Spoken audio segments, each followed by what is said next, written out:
तो अब देख लेते हैं कुछ थोड़ा सा जो डायमेंशन एनालिसिस का कुछ और बचा हुआ है इम्पॉर्टेंट पॉइंट, और फिर इसके कुछ तरह तरह के क्वेश्चन सॉल्व कर लेते हैं ताकि हमारी एक अंडरस्टैंडिंग बन जाए क्वेश्चन सॉल्व करने में। तो सबसे पहले एक थियोरेटिकल पॉइंट लास्ट जो हमने लिखा था वो लिखा था एडवांटेजेस ऑफ मतलब यूजेस ऑफ डायमेंशन एनालिसिस की। डायमेंशन एनालिसिस के क्या क्या यूजेस थे, तो एक बार उसको समराइज़ कर लेते हैं। यूजेस ऑफ डायमेंशन एनालिसिस, तो क्या क्या यूज़ थे। एक तो यूनिट्स कन्वर्जन, एक टाइप की यूनिट सिस्टम से दूसरे टाइप की यूनिट सिस्टम में कन्वर्ट कर सकते हैं, यूनिट कन्वर्जन। क्या आया, मैसेज आया, क्या आया? समवन आ गया, नवीन फाइनली। ठीक है, तो पहला यूनिट कन्वर्जन। फिर देखा हमने प्रिंसिपल ऑफ होमोजेनिटी के थ्रू हम देख सकते थे कि कैसे हम डायमेंशनली करेक्ट है या नहीं कोई इक्वेशन, उसे चेक कर सकते थे। तो सेकंड यूज़ था to dimensionally check the dimensions of the given physical equation. ठीक है, तीसरा कि हम अननोन, अगर कोई एक फिज़िकल क्वांटिटी कुछ दूसरी फिज़िकल क्वांटिटीज़ पे डिपेंड कर रही है तो फिर हम बता सकते थे कि वो कितने पावर से उस पर डिपेंडेंट है। तो ये क्या लिख सकते हैं, to establish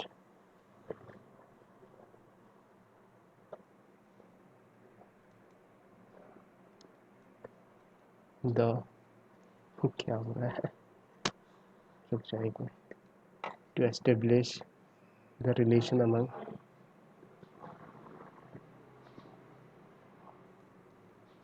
the various physical quantities.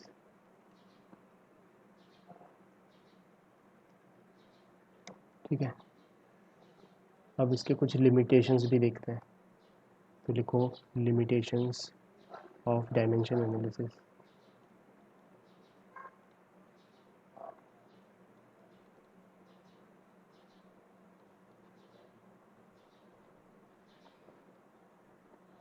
तो पहला लिमिटेशन क्या है कि हमने जो लास्ट क्वेश्चन किया था उसमें फ्रीक्वेंसी कुछ ऐसी आई थी, 1/k/L, some constant upon L divided by f/mu का रूट। तो ये k जो था ये कांस्टेंट था और हमने कहा था इसको हम एक्सपेरिमेंटली निकालते हैं इसकी value.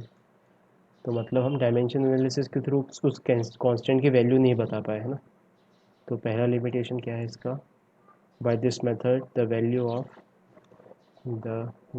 Of dimensionless constant dimensionless constant can not be calculated, है ना। इस के की वैल्यू नहीं कैलकुलेट कर सकते हम डायमेंशन एनालिसिस से, हमें एक्सपेरिमेंटली कैलकुलेट करना पड़ता है। ठीक है, सेकंड, अगर कुछ लॉगरिदमिक या ट्रिग्नोमेट्रिक या एक्सपोनेंशियल टर्म्स इन्वॉल्व हैं किसी फॉर्मूले में, तो उसके आर्ग्यूमेंट्स क्या हैं वो हम नहीं बता सकते डायमेंशन एनालिसिस के। तो नेक्स्ट पॉइंट लिखो, इसको मैं और अच्छे से एक्सप्लेन करूँगा, जैसे अब कर ही देता हूँ। जैसे फॉर एग्जांपल कोई फार्मूला है ऐसा, x is equals to log a into b. ठीक है, तो अब लॉग के अंदर की चीज़ डायमेंशन लेस होनी चाहिए, जो आर्ग्यूमेंट लिखा है उसके अंदर का that should be dimension less. तो कलेक्टिवली a और b का जो डायमेंशन है वो होना चाहिए डायमेंशन लेस, है ना। सिमिलरली अगर कोई y is equals to sine alpha beta लिखा हुआ है, अल्फ़ा बीटा अपॉन गामा, तो यहाँ पे इसका आर्ग्यूमेंट क्या है, साइन का आर्ग्यूमेंट है अल्फ़ा बीटा अपॉन गामा। तो इसका जो डायमेंशन है अल्फ़ा बीटा अपॉन गामा, इसका डायमेंशन डायमेंशन लेस होना चाहिए। सिमिलरली एक्सपोनेंट के लिए जैसे ऐसे लिखा हुआ है, कोई function z is equals to e की पावर एक्स वाई अपॉन डब्ल्यू, लेट से कुछ भी मान लो। तो जो भी पावर चढ़ा हुआ है ये ई की पावर, एक्सपोनेंशियल की पावर, इसका डायमेंशन 1 होना चाहिए सिमिलरली। तो एक्स वाई अपॉन गामा का डायमेंशन 1 होना चाहिए। अच्छा, अब जैसे फॉर एग्जांपल ये इक्वेशन लिखी हुई है, जस्ट इस पर फोकस करो। तो हमने लेफ्ट हैंड साइड के डायमेंशन क्या लिखे, लेफ्ट हैंड साइड के डायमेंशन लिखे, पता नहीं हमको, ठीक है, वो निकालने हमें, वो राइट हैंड साइड के डायमेंशन होने चाहिए। अब राइट हैंड साइड क्या है, एक्सपोनेंशियल की पावर समथिंग, उस समथिंग का डायमेंशन क्या है 1, तो इसका पूरा डायमेंशन क्या होगा 1, ठीक है, मतलब ये डायमेंशन लेस है, तो z भी डायमेंशन लेस होगा, यहाँ से हम कंक्लूड कर सकते हैं। तो अब डायमेंशन लेस है ये बता सकते हैं हम, लेकिन ये एक्स वाई हो सकता है कुछ ऐसे बन के आ रहे हो एक्स वाई अपॉन डब्ल्यू, ये मल्टीप्लाई होके डिवाइड होके डायमेंशन लेस बन के आ जा रहे हो, तो उनका डायमेंशन 1 है। तो हमें बता नहीं सकते कि एक्स का डायमेंशन क्या होगा, वहाँ पे वाई का डायमेंशन क्या होगा, हम कुछ नहीं बता सकते, क्योंकि वो ई की पावर चढ़े हुए हैं। सेकेंड केस में साइन के आर्ग्यूमेंट में चढ़े हुए हैं, पहले केस में लॉग के आर्ग्यूमेंट में चढ़े हुए हैं, ठीक है। तो जहाँ पे भी लॉग, ट्रिग्नोमेट्रिक या एक्सपोनेंशियल टर्म्स के ऊपर कुछ पावर चढ़ी होती है, वहाँ पे डायमेंशन एनालिसिस से हम नहीं बता पाते कि ये इनके डायमेंशंस कैसे होंगे, ठीक है। तो नेक्स्ट सेकंड पॉइंट लिखो, इसको शब्दों में लिख लेते हैं। Second point, the equation containing logarithmic, trigonometric and exponential terms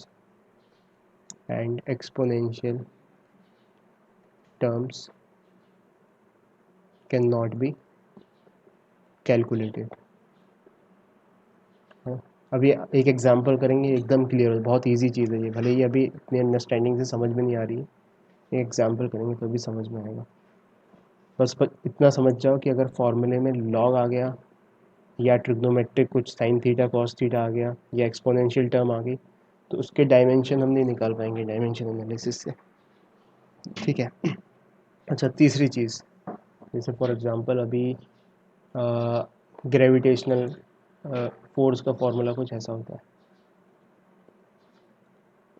force of gravitation between two point object of mass m1 m2 is given by G m1 m2 upon distance between them का square, ठीक है। तो ये एक expression है जिसमें left hand side एक term है और राइट हैंड साइड एक टर्म है। अच्छा, एक और कोई दूसरा फॉर्मूला लिखते हैं, S is equals to u t plus half a t square. अब इसमें दो टर्म्स आ गई, ठीक है। एक टर्म आ गई तब तो हमने ऐसे मान लो हमको पता है कि 100% इसमें एक ही टर्म है, तो हमने ऐसे लिखेंगे, F is proportional to m1 की पावर अल्फ़ा, m2 की पावर अल्फ़ा, आर की पावर m2 की पावर बीटा, आर की पावर गामा, और प्रोपोर्शनल टू ग्रेविटेशनल कांस्टेंट होता है, लेकिन वो डायमेंशनलेस कांस्टेंट नहीं है, तो उसकी पावर कुछ डेल्टा। तो ये निकल के आ जाएगा, लेकिन यहाँ पे दो टर्म है तो फिर अपन नहीं अरेंज कर सकते इसको, है ना, डायमेंशन एनालिसिस से ऐसे नहीं, इसको सॉल्व नहीं, इसको डराइव नहीं कर पाएंगे डायमेंशन एनालिसिस से, इसको कर देंगे। तो बस अभी फैक्चुअली इतना याद रखो कि अगर एक टर्म इन्वॉल्व है राइट हैंड साइड, तो हम उसको डायमेंशन एनालिसिस से उसको बता सकते हैं कि क्या होगी, अगर दो टर्म है तो नहीं कर सकते, है ना। तो लिखो यहाँ पे इसके साथ। सर ये एक बार और एक्सप्लेन कर दीजिए ना प्लीज। हाँ देखो, अभी बस मैं तुमको इतना समझाना चाह रहा हूँ कि ये एक एक्सप्रेशन है, फिजिकल एक्सप्रेशन, जहाँ पे लेफ्ट हैंड साइड केवल एक ही टर्म है, वन टर्म, लेकिन इस फिजिकल एक्सप्रेशन में right, sorry, left hand side तो दोनों में एक ही है, राइट हैंड साइड इधर एक ही है, एक टर्म है। इधर राइट हैंड साइड कितनी टर्म है, दो टर्म है, एक तो यू टी और एक हाफ ए टी स्क्वायर। तो यहाँ पे देर आर टू टर्म्स। तो अब जैसे फॉर एग्जांपल उसने सवाल में दिया कि displacement is based on you, T, A and T square. You पर डिपेंड कर रहा है, ए पर डिपेंड कर रहा है, टी स्क्वायर पर डिपेंड कर रहा है। तो हम सॉल्व करते टाइम कैसा मानेंगे, सॉल्व करते टाइम ऐसा मानेंगे कि लेट्स से यू की पावर अल्फ़ा पे डिपेंड कर रहा है, टी की पावर बीटा पे डिपेंड कर रहा है, और ए की पावर गामा पे डिपेंड कर रहा है। और जब इसको डायमेंशनली सॉल्व करेंगे तो ये तो कुछ ऐसा एक्सप्रेशन देगा फाइनली कि जिसमें यू अल्फ़ा हो, बी की टी की पावर बीटा हो, ए की पावर गामा हो, एक ही टर्म निकल के आएगा ये। लेकिन असलियत में हम जानते हैं कि इस फॉर्मूले में दो टर्म्स आती हैं। तो मतलब कि ये डायमेंशनली हम जिस प्रोसेस से वो सॉल्व कर रहे थे इसको सॉल्व कर देते, हम इसको सॉल्व नहीं कर पाएंगे। तो हमें बॉटम लाइन क्या याद रखनी है कि अगर एक टर्म इन्वॉल्व है फॉर्मूले में, तब तो वहाँ डायमेंशन एनालिसिस से कर सकते हैं उसको सॉल्व, उसको डराइव कर सकते हैं। लेकिन अगर एक से ज़्यादा टर्म्स इन्वॉल्व हैं तो फिर वहाँ पे हम डायमेंशन एनालिसिस नहीं लगा सकते। ठीक है, तो इसको सबसे पहले तो एग्जाम्पल के नीचे लिख लो, यहाँ पे ऐसे लिख रहे हैं हम, dimension analysis can be applied to obtain the relation, और यहाँ पे लिख रहे हैं dimension analysis can not be applied to obtain the relation. ठीक है, तो इसको शब्दों में नोट कर लेते हैं कि व्हेन दिस मेथड, अच्छे से लिखते हैं इसको, this method is useful when a physical quantity when a physical quantity depends on depends on other physical quantities depends on other physical quantities by multiplication by multiplication and power relations and power relations. It cannot be used. It cannot be used if physical quantity physical quantity depends on sum or difference depends on sum or difference of two or more quantities। ठीक है, for example लिख लेते हैं, for example जो ऊपर लिखा, we can not get the relation s is equals to u t plus half a t square from the dimension analysis from the dimensional analysis। ठीक है, तो ये चीज़ अपन समझ गए। अब कुछ टेबल बना लेते हैं कि जिससे सारी चीज़ें हमें याद रह जाए, कुछ कुछ क्वांटिटीज़ के हमें डायमेंशन लिखने आने चाहिए। तो ये बहुत रिलेवेंट टॉपिक है। 2019 में 2 क्वेश्चंस आए थे इसमें, जेईई एडवांस में पेपर 1 में ही 2 क्वेश्चंस थे डायमेंशन एनालिसिस के। तो ये ऐसा प्राय लगता है बहुत सिंपल है, और ऐसा इतने ब्रॉड सिलेबस में इसकी ज़्यादा महत्वता नहीं समझी जाती है। लेकिन डायमेंशनली ऑन रखो ना तुम चीज़ों को, तो 1-2 क्वेश्चन तो वैसे ही सॉल्व हो जाएंगे वहाँ पे, और इजी भी है सर डायमेंशनल। एक बार स्क्रॉल अप कर दीजिए ना, हाँ लिखने को, हाँ, लिख लो डेफिनेशन। अच्छे से।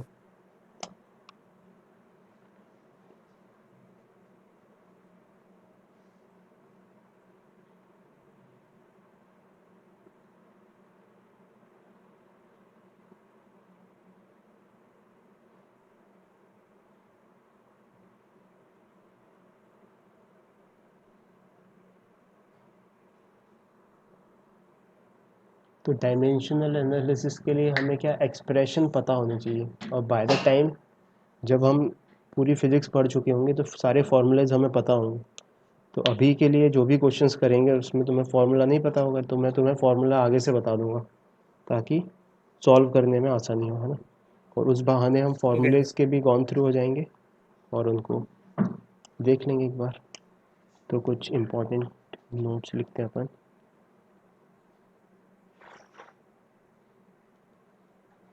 Note number 1, there are some physical quantities, there are some physical quantities which have the same dimensions. जैसे देखा था पोटेंशियल एनर्जी, काइनेटिक एनर्जी और वर्क के सेम होते हैं, है ना। तो इनको हम टेबुलर फॉर्म में लिख लेते हैं, ठीक है। तो एक टेबल बना लेते हैं हम, यहाँ पे लिखेंगे सीरियल नंबर, यहाँ पे लिखेंगे फिजिकल क्वांटिटीज़ और combination of physical quantities, physical quantities और कॉम्बिनेशन ऑफ फिजिकल क्वांटिटीज़, और फिर यहाँ पे लिखेंगे उनके रिस्पेक्टिव डायमेंशंस, ठीक है।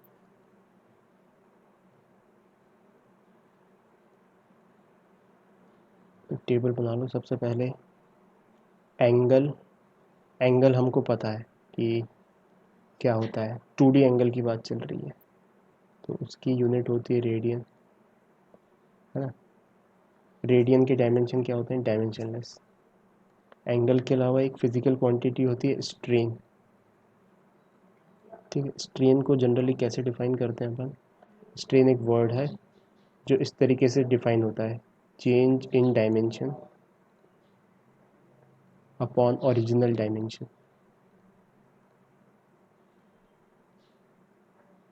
कहने का मतलब कि अगर किसी चीज़ की लेंथ चेंज हो गई, एक रॉड है और उसको हमने ऐसे पकड़ के खींच दिया बहुत मजबूती से, तो उसकी लेंथ चेंज हो गई, तो उसके लीनियर डायमेंशन में कितना चेंज हुआ, लेट से उसको बोल देते हैं डेल्टा एल। ओरिजिनल लेंथ कितनी थी, ओरिजिनल लेंथ थी एल। तो हम यहाँ पे स्ट्रेन डिफाइन करेंगे, strain is defined as delta l upon l, ठीक है।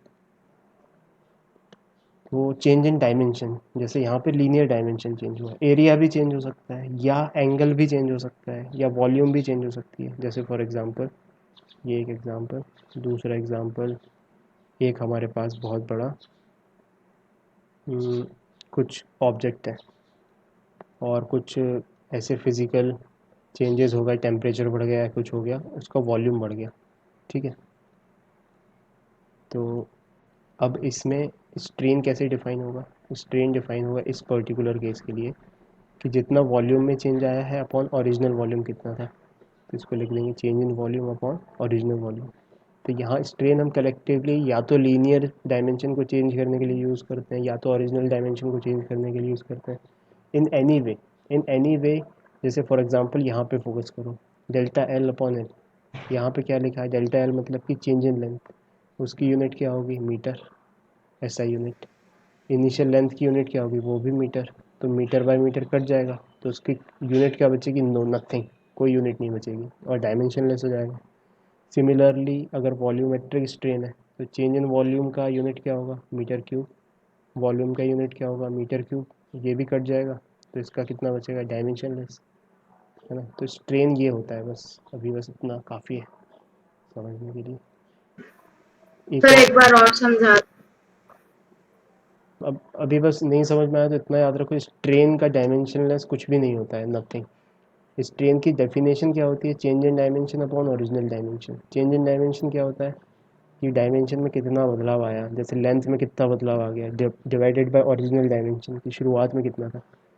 तो अगर हमने ऐसे एक फ्रैक्शन लिखा है जिसमें ऊपर की यूनिट भी वही है, नीचे की यूनिट भी वही है, तो कुल मिला के ये रेशियो है सेम यूनिट का, है ना। तो कट के फिर ये क्या बन जाता है, डायमेंशनलेस। तो बस अभी हमें बॉटम लाइन इतना याद रखना है कि एंगल, स्ट्रेन, ये सब डायमेंशनलेस होते हैं। सिमिलरली ऐसे लिखा हुआ है साइन थीटा, थीटा के अंदर कुछ भी हो उसका डायमेंशनलेस, डायमेंशन 1 होता है, तो ये पूरी चीज़ हो गई dimensionless. Any trigonometric ratio is ratio of two length, जानते हैं हम, है ना, या तो length upon base upon hypotenuse या परपेंडिकुलर अपॉन हाइपोटेन्यूज या परपेंडिकुलर अपॉन बेस, तो मतलब कि वहाँ पे भी ऐसे ही बनेगा, मीटर अपॉन मीटर। तो साइन थीटा भी ओवरऑल डायमेंशनलेस है। पाई एक रियल नंबर, कोई भी रियल नंबर हो वो डायमेंशनलेस ही होता है। अच्छा एक्सपोनेंशियल की पावर कुछ भी हो एक्स, ये भी ओवरऑल डायमेंशनलेस होता है। तो इन सभी क्वांटिटीज़ के एंगल हो, चाहे स्ट्रेन हो, चाहे साइन थीटा हो, पाई हो, या ई की पावर एक्स हो, इनके डायमेंशन क्या लिखेंगे हम? डायमेंशनलेस। डायमेंशनलेस मतलब एम की पावर ज़ीरो, एल की पावर ज़ीरो, टी की पावर ज़ीरो और बाकी सब की पावर ज़ीरो। जो इफेक्टिवली क्या लिख देंगे उसको, एम की power zero is one, L की power zero is one, T की power zero is one, so it is represented as one which is dimensionless. ये पॉइंट नोट करो। और पूछो, अगर समझ नहीं आया तो मैं मल्टीपल टाइम एक्सप्लेन कर दूंगा। बस अभी जस्ट मैं इसलिए ये तुम्हें स्ट्रेन के बारे में बता रहा हूँ क्योंकि आगे चल के बहुत डिटेल में पढ़ने वाले हैं अपन ये सब चीज़ें। स्ट्रेन का एक चैप्टर है। तो अभी के लिए बस इतना तुम्हारे दिमाग में अगर याद रह जाए कि strain is a dimensionless quantity. और क्यों है डायमेंशनलेस? क्योंकि ये सेम चीज़ का रेशो है। किसी भी चीज़ को किसी भी ऐसी चीज़ से डिवाइड करो जिसकी यूनिट सेम है, तो उसकी यूनिट्स कट जाएंगी आपस में, है ना? तो फिर अपन बोल देंगे कि वो डायमेंशनलेस है। तो बस इतना याद रखना है, नोट करते जाओ ये चीज़ें। उसके बाद सेकंड सीरियल नंबर पे आ जाते हैं जहाँ पर कुछ क्वांटिटीज़ के हमें डायमेंशन सेम लिखने। तो ये तो देख चुके ऑलरेडी, वर्क, किसी भी टाइप की एनर्जी, चाहे वो काइनेटिक एनर्जी हो, पोटेंशियल एनर्जी हो, या कुछ भी हो। फिर उसके बाद टॉर्क एक चीज़ बोली थी, फोर्स इंटू डिस्प्लेसमेंट। इन तीनों के डायमेंशन सेम होते हैं। और वो डायमेंशन क्या होते हैं? वो डायमेंशन होते हैं M L square T minus two.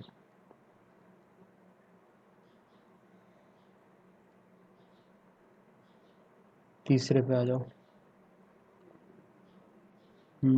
ये चीज़ अभी बस नोट कर लो, ये चीज़ अपन ट्वेल्थ में पढ़ पाएंगे, तो बस अभी जस्ट नोट कर लो।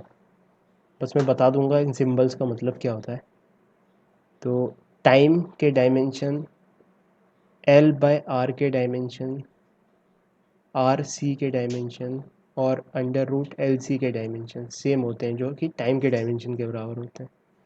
इसमें एल क्या है लिख लेते हैं बस जस्ट अपन जनरल नॉलेज के लिए। तो एल इज़ द इंडक्टेंस, ठीक है। उसकी एसआई यूनिट होती है henry. R is the resistance, उसकी एसआई यूनिट होती है ओम, है ना? ये रेजिस्टेंस तो सुना है सबने। और सी होता है कैपेसिटेंस, ठीक है। कैपेसिटेंस की एसआई यूनिट होती है फेराड, FARAD। तो ये बहुत इम्पॉर्टेंट कंपोनेंट्स होते हैं, ये तीन कंपोनेंट्स किसी भी इलेक्ट्रिक एल की सर्किट क्या के। लिखी है, एल ऐसा के यूनिट? लिखिए हेनरी, हेनरी अच्छे से लिख देता हूँ एक बार। एल की ऐसा यूनिट है हेनरी। तो ये जो एल सी आर होते हैं, L for inductance, R for resistance, C for capacitance, ये किसी भी इलेक्ट्रॉनिक या इलेक्ट्रिकल सर्किट के तीन सबसे मेजर इम्पॉर्टेंट कंपोनेंट्स हैं। अच्छा इसकी सिंबल भी बता देता हूँ मैं। रेजिस्टेंस का सिंबल हम सबको पता है ऐसा होता है। इंडक्टेंस का सिंबल स्प्रिंग की तरह होता है, ऐसे स्प्रिंग बना दिया, समझ गया, इंडक्टेंस बन गया। अच्छे से बनाता हूँ।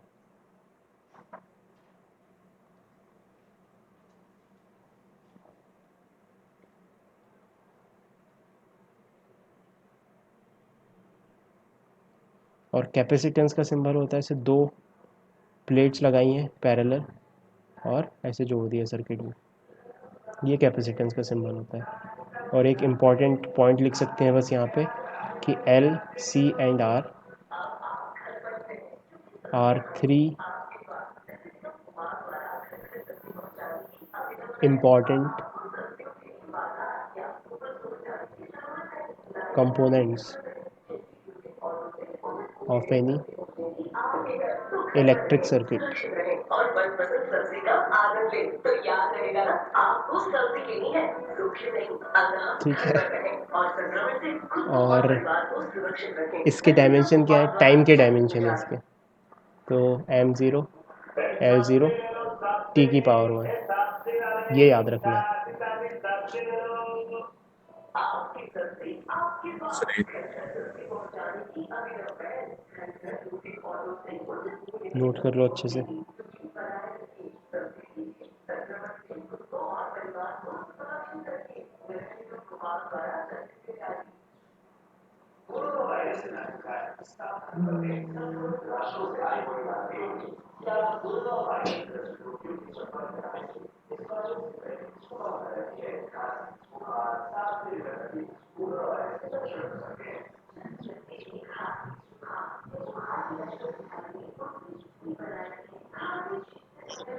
हेलो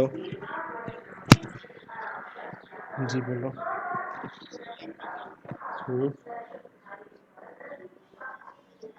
जी जी जी जी प्रखर जी फ़ोन किया। जी मैं आऊँगा, अभी मैं अभी क्लास में था वीडियो कॉल में, मैं आपको कॉल करता हूँ।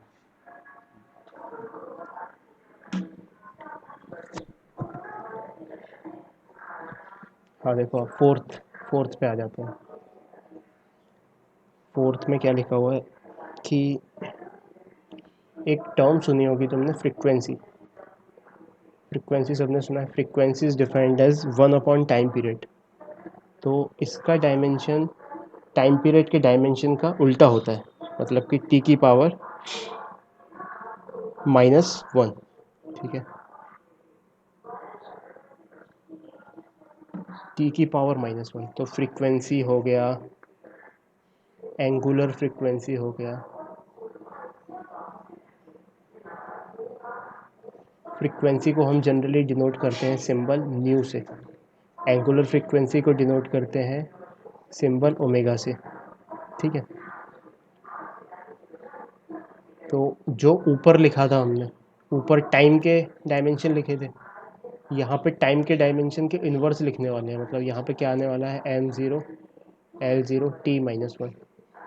तो उन जो चीज़ें ऊपर लिखी थी उनके रेसिप्रोकल भी सेम क्वांटिटीज़ को डिफाइन करेंगे। ठीक है, मतलब सेम डायमेंशंस को डिफाइन करेंगे। तो टाइम को क्या लिख दें, 1/t। इसको घुमा के लिख दिया तो r/l। इसको घुमा के लिख दिया तो 1/rc। इसको घुमा के लिख दिया तो 1/√LC। ठीक है, इसके बाद एक टर्म होती है वेलोसिटी ग्रेडियंट। वेलोसिटी ग्रेडियंट कहीं पे भी लिखा आ जाए तो हमें ये चीज़ बस सोचनी है दिमाग में। Velocity gradient is nothing but change in velocity per unit length, है ना। ग्रेडियंट जहाँ पे भी लिखा आ जाए वहाँ पे हमको that quantity divided by length. जैसे रेट क्या होता है, रेट होता है change in that quantity divided by time taken. वैसे ग्रेडियंट होता है change in quantity divided by length. ठीक है, इसके बाद बस टर्म लिख लो, ये बाद में हमारे सामने आएगा। Decay constant, radio active substances होते हैं वो डीके करते हैं। तो कितनी तेज़ी से डीके कर रहे हैं उस पर डिपेंड करने वाला, किस पर डिपेंड करती है वो चीज़, वो डिपेंड करती है डीके फैक्टर पे, डीके कांस्टेंट पे। तो उसके डायमेंशन भी टाइम के इन्वर्स होते हैं। और एक और लिख लेते हैं, एक्टिविटी एक टर्म होती है, physical term, activity of a radio active substance.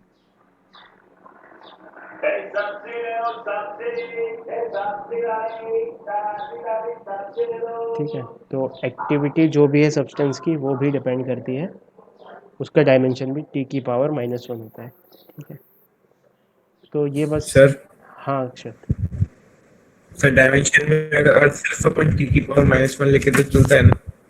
क्या, हाँ अगर केवल टी की पावर -1 भी लिख सकते हैं इसको तो कोई दिक्कत नहीं है, दोनों चीज़ें सेम चीज़ डिनोट कर रही हैं। अच्छा। तो वो तो इसलिए लिख दिया ताकि अच्छा लगे, मतलब बड़ा सा लिख देखने में, है ना। तो ऐसे भी लिख देंगे अगर टी की पावर -1 तो भी कोई दिक्कत नहीं है। ठीक है, अब नेक्स्ट आ जाते हैं, नेक्स्ट फिफ्थ पॉइंट पे।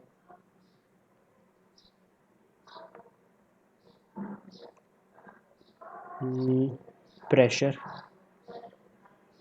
प्रेशर तो पता है सबको, फोर्स पर यूनिट एरिया। इसके अलावा एक और चीज़ होती है जिसको बोलते हैं stress. Stress is also defined as force per unit area. ठीक है, फिर एक वर्ड होता है modulus of elasticity.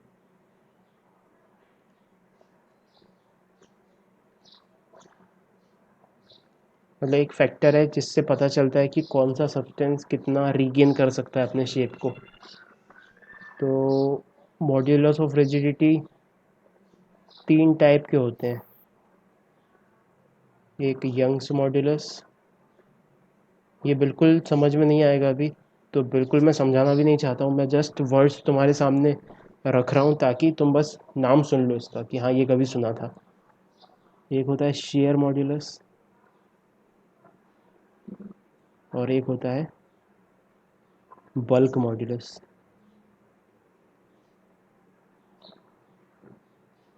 Young's modulus is related to linear expansion. Shear modulus is related to कि उसमें एंगुलर डिफॉर्मेशन कितना आया। छोड़ो ये सब नोट करने की ज़रूरत नहीं है। और bulk modulus is related to कि उसमें वॉल्यूम वाइज डिफॉर्मेशन कितना आया। ठीक है, तो ये पूरा चैप्टर है इसका, इस पर पूरा चैप्टर पढ़ेंगे, पूरा चैप्टर है इस पर। ठीक है, तो प्रेशर हो गया, स्ट्रेस हो गया, मॉड्यूलस ऑफ इलास्टिसिटी हो गया, और एक और एनर्जी डेंसिटी। एक टर्म होती है energy density. Energy density is nothing but energy per unit volume. Energy per unit volume. तो इन सभी के डायमेंशन सेम होते हैं और वो डायमेंशन होते हैं ml-1 T⁻⁻²। प्रेशर का निकाल सकते हैं, फोर्स पर यूनिट एरिया, मतलब फोर्स के डायमेंशन को डिवाइड कर दिया एरिया के डायमेंशन से, तो वो आ गया। ठीक है, फिर नेक्स्ट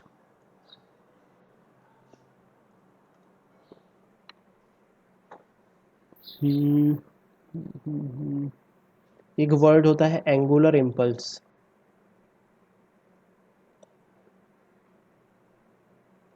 ठीक है, angular impulse is defined as change in angular momentum.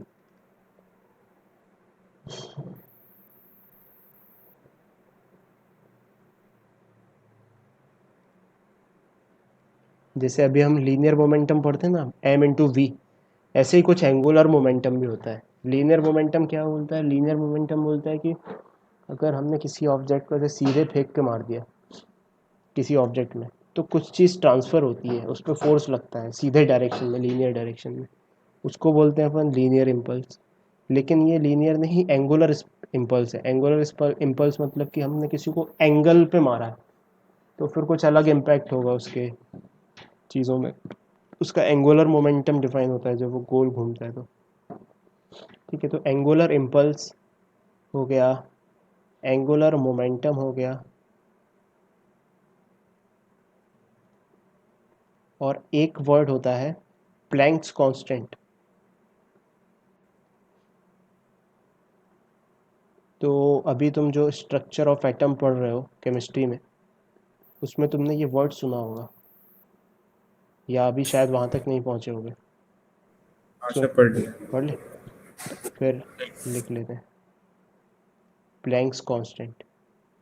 तो प्लैंक्स कांस्टेंट को रिलेट करने वाली इक्वेशन होती है जो क्वांटम मैकेनिकल मॉडल है, उसमें बोलते हैं कि जब ट्रांजिशन होता है, क्वांटम मैकेनिकल मॉडल नहीं, Bohr's model, sorry Bohr's model. Bohr's model में जब ट्रांजिशन होता है इलेक्ट्रॉन्स का इधर से उधर, तो वो एच न्यू पैकेट की एनर्जी फेंकता है, where h is Planck's constant, this is Planck's constant. Nu is the frequency, और एनर्जी जो टोटल निकल के आती है वो एच इंटू न्यू होती है। तो एनर्जी के डायमेंशन पता है अगर हमें, और फ्रीक्वेंसी के डायमेंशन पता है, तो हम प्लैंक्स कांस्टेंट के डायमेंशन निकाल लेते हैं जो कि एंगुलर मोमेंटम, एंगुलर इम्पल्स इनके बराबर होते हैं। तो उस डायमेंशन को क्या लिखते हैं अपन, ml2t-1, ml2t-1। ठीक है, नेक्स्ट सेवंथ।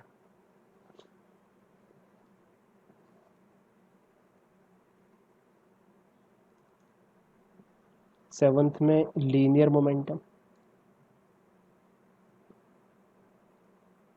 लीनियर मोमेंटम पता है हमें, मास इनटू वेलोसिटी। और एक टर्म होती है linear impulse. Linear impulse is defined as change in linear momentum.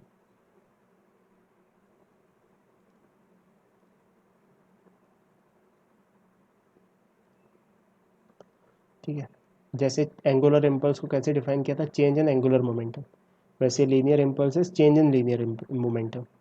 तो लीनियर मोमेंटम और लीनियर इम्पल्स दोनों सेम यूनिट्स के हैं, तो दोनों के डायमेंशन होंगे सेम, जो होंगे ml-t-1। ठीक है, इसके बाद मतलब ये कॉमन सेंस वाला पॉइंट है एट्थ, लेकिन फिर भी हमें कॉन्शियस रहना है इसके प्रति। जैसे वेवलेंथ है, वेवलेंथ क्या होती है, वेवलेंथ एक लेंथ है, एक लंबाई है, तो उसके डायमेंशन लेंथ के बराबर होंगे। ठीक है, ऐसे ही एक टर्म हम पढ़ेंगे रिजिड बॉडी डायनेमिक्स में, जो होगा रेडियस ऑफ गायरेशन। अच्छे से लिखना, रेडियस ऑफ गायरेशन। ठीक है, इसके डायमेंशन भी लेंथ के डायमेंशन, ये किसी चीज़ की रेडियस है, अब रेडियस तो लेंथ है किसी की, तो this is this has the dimension of length. Similarly light year, light year क्या है, लाइट ईयर टाइम की यूनिट नहीं है, light year is the distance travelled by light in 1 year, मतलब डिस्टेंस की यूनिट है। तो इन सब के डायमेंशन क्या होंगे, लेंथ के डायमेंशन, m0 l⁻1 t⁻0, और सिंपली l to the बस l। ठीक है,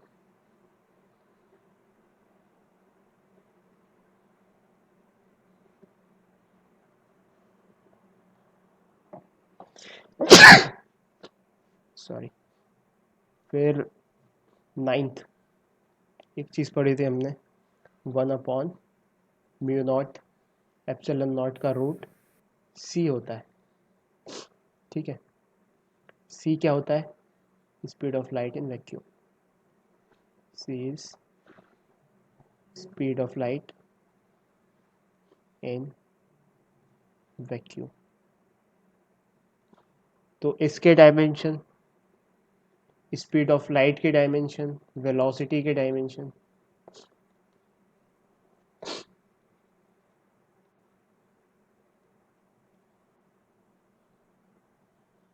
ठीक है।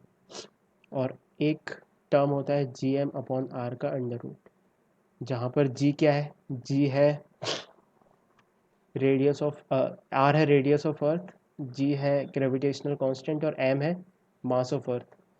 ये चीज़ निकल के आती है एस्केप वेलोसिटी। ये जो टर्म लिखी हुई है हमने, ये लिखी हुई है हमने, not escape velocity, this is orbital velocity of satellite.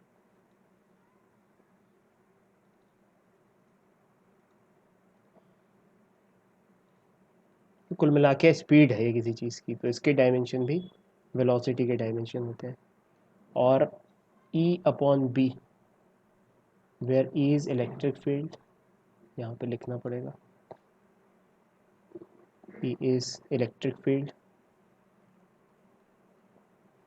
और B इज मैग्नेटिक फील्ड। तो इन दोनों के रेशो भी वेलोसिटी के बराबर आ जाते हैं, है ना। तो इन सब के रेशो है L⁻⁻1, है ना, m0 l⁻1 t⁻⁻1 और L⁻⁻1। ये चीज़ें बस याद रखनी है अपन को।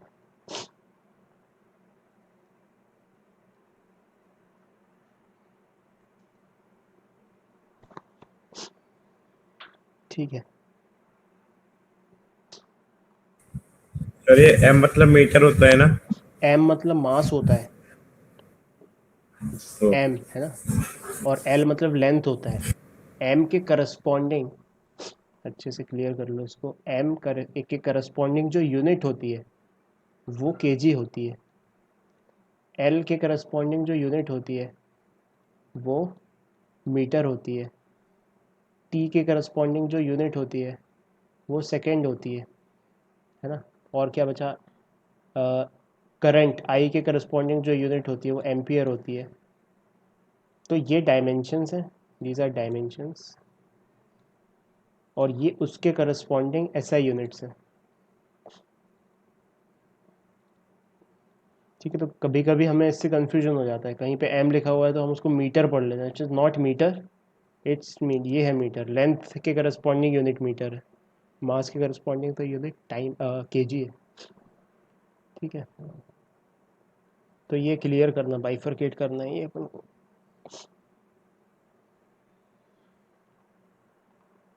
ठीक है, ये नोट कर लिया पहला पॉइंट। अब दूसरे पॉइंट पे आ जाते हैं।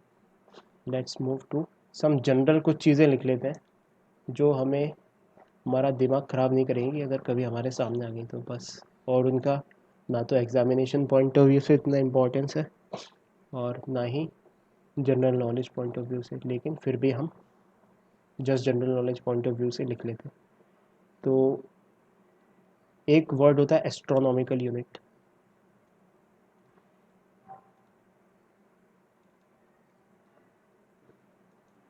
है ना। ये डिस्टेंस होता है, दिस इज डिस्टेंस। अब वन एस्ट्रोनॉमिकल यूनिट क्या, कितना होता है, लगभग वन एस्ट्रोनॉमिकल यूनिट होता है mean distance of earth from sun, mean distance of earth from sun, ना। मीन का मतलब कि अर्थ और सन के बीच में एकदम कांस्टेंट डिस्टेंस तो है नहीं, थोड़ा दूर पास होते रहते हैं, तो मीन मतलब कि एवरेज। और वो लगभग होता है 1.5 into 10⁻11 metre. This is one astronomical unit. Similarly एक होता है लाइट ईयर, ये सबको पता है, लाइट ईयर भी डिस्टेंस की इकाई है, डिस्टेंस की यूनिट है ये, एस्ट्रोनॉमिकल यूनिट की तरह। वन लाइट ईयर कितना होता है, one light year is equals to, हिसाब लगा लो कैसे लगाएंगे, कैसे डिफाइन होता है ये, डिस्टेंस ट्रेवल्ड सत्र by light in vacuum. Vacuum लिखना क्यों ज़रूरी है, क्योंकि मीडियम में लाइट की स्पीड चेंज हो जाती है। In vacuum in 1 year. ठीक है, तो कैसे लगाएंगे, स्पीड पर सेकंड कितनी है लाइट की, लगभग 3 × 10⁸ 8 मीटर इन 1 सेकेंड। अब 1 सेकेंड, कितने सेकेंड होते हैं एक घंटे में, 3600। कितने आवर्स होते हैं एक दिन में, 24। और कितने दिन होते हैं एक साल में, 365। तो इतने metres is one light year. इसको सॉल्व करके ये लगभग आता है 9.46 इंटू 10⁻15 मीटर्स। ठीक है, एक वर्ड होता है पैरासेक, पैरसेक, PARSEC, ये भी डिस्टेंस की यूनिट है। ये सब एस्ट्रोनॉमिकल डिस्टेंसेस मेजर होते हैं इससे। तो वन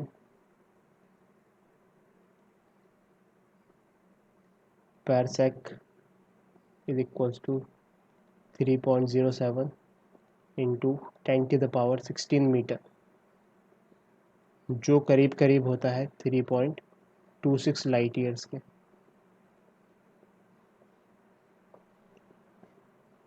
ठीक है, ये जब बस इसलिए बता रहा हूँ क्योंकि कहीं लिखा आ जाए सामने, एक्चुअली एनसीईआरटी में लिखा है कहीं पे, तो दिमाग ना घूम जाए।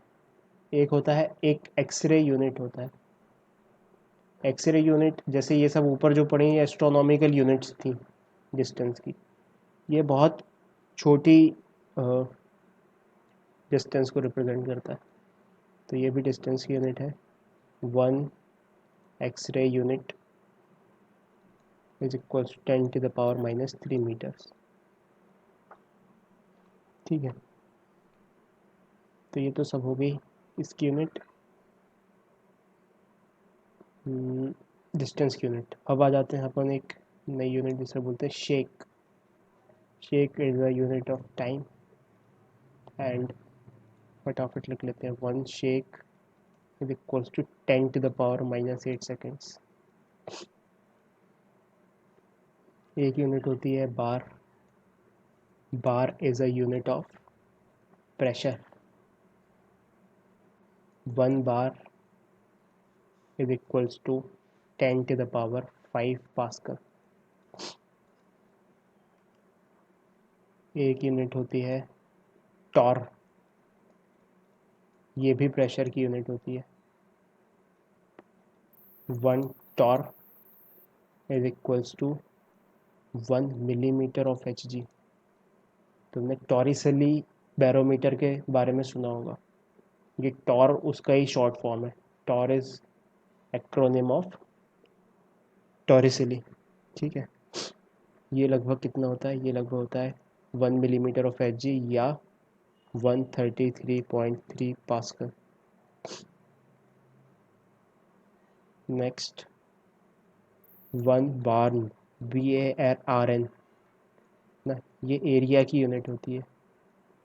1 barn is equals to 10 to the power -28 metre square. ठीक है. Horse power. नेक्स्ट क्या? Horse power. हॉर्स पावर पता है किसको? किसी को किस चीज़ की यूनिट होती है? ये बहुत फेमस है.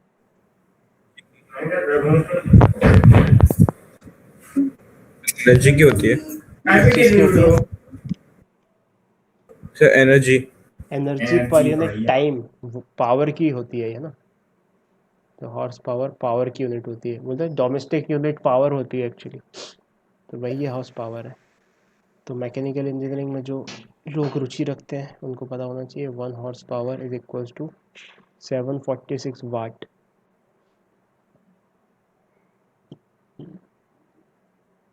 एक और यूनिट देख लेते हैं पाउंड. पाउंड. अब ये मत बोलना पैसे की यूनिट है, ये करेंसी ऐसा मत बोलना. सर बस एक बार ऊपर स्क्रॉल कर दीजिए. की है. क्या हर्षिता? बस एक बार ऊपर स्क्रॉल कर दीजिए वो बार और हाँ हाँ हाँ, कर दिया. पाउंड मास की सर यूनिट पाउंड. होती है ना. 1 पाउंड इज इक्वल्स टू 453.6 ग्राम या 0.4536 kg. तो इनका बिल्कुल भी ऐसा मतलब नहीं है कि हमें रटना है ये क्वांटिटीज़ या इनको बैठ के बस यही जगराता करना है इनके नाम का. बिल्कुल नहीं. जस्ट कि कभी आ जाए हमारे सामने, कभी इन केस कहीं किसी मोड़ पे लाइफ के, तो हमें हल्का फुल्का आइडिया रहे कि हाँ भाई होता है ऐसा कुछ. ठीक है.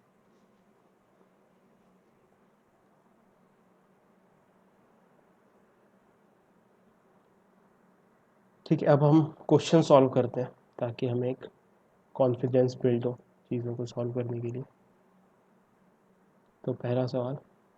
जहाँ जहाँ पर भी डायमेंशन एनालिसिस के थ्रू हमें किसी चीज़ के डायमेंशन पूछे जाएंगे और जो फार्मूला हमको नहीं पता है, तो मैं फार्मूला तुम्हें बताऊंगा अभी ऑन द स्पॉट, ताकि फिर अपन उसके हिसाब से प्रोसीड कर पाए. तो क्वेश्चन लिखो. Find the dimensional formula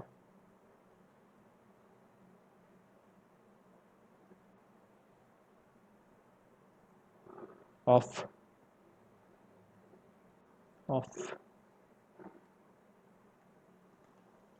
first coefficient of viscosity.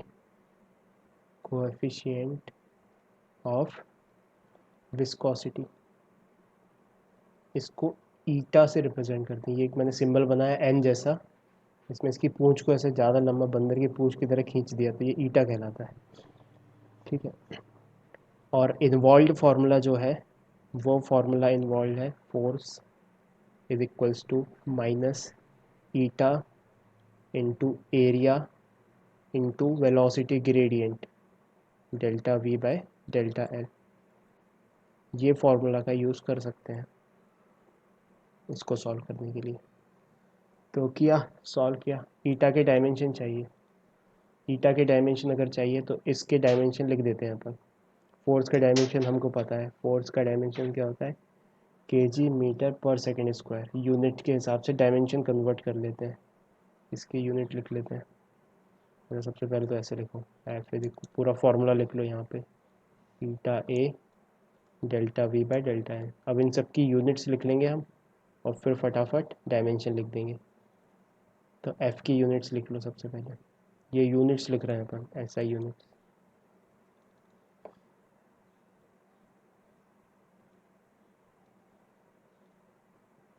ठीक है, एफ़ की यूनिट क्या होती है, एफ़ की यूनिट होती है केजी मीटर पर सेकंड स्क्वायर। ईटा की यूनिट तो पता नहीं, ये तो पता करनी है। एरिया की यूनिट होती है metre square. Change in velocity की यूनिट होती है मीटर पर सेकंड। और लेंथ की यूनिट होती है मीटर। तो मीटर से मीटर कट गया तो पर सेकंड बचा, तो इसकी यूनिट आ गई पर सेकंड। तो इफ़ेक्टिवली इसकी यूनिट लेफ्ट हैंड साइड के हिसाब से डायमेंशन लिख देते हैं इसके, डायमेंशन केजी मीटर पर सेकंड, इसका मतलब मास का डायमेंशन 1, लेंथ मीटर, मीटर का डायमेंशन 1 और सेकंड का डायमेंशन -2। ये हो गया। इसका डायमेंशन पता नहीं हमें ईटा का, तो ईटा को लिख रहे हैं हम लोग ईटा। मीटर स्क्वायर मतलब लेंथ के 2 डायमेंशन एरिया के लिए, तो लेंथ के 2 डायमेंशन। और यहाँ पे क्या, टाइम का डायमेंशन इन्वर्स में है, तो टाइम का इन्वर्स है इन्वर्स में। अब इक्वेशन बन गई है, बस लेफ्ट हैंड साइड और राइट हैंड साइड से ले जाके सब चीज़ों को इक्वेट करते हुए बराबर करना है, तो कर दिया। ईटा चाहिए, ईटा को इसी तरफ लेके रहने दिया, बाकी सारी चीज़ों को एक तरफ लेके चले गए। तो एक एल से एक एल कट गया, ठीक है। टी -1 है तो -1 से एक -1 कटा तो -1 बचा, ठीक है, हो गया।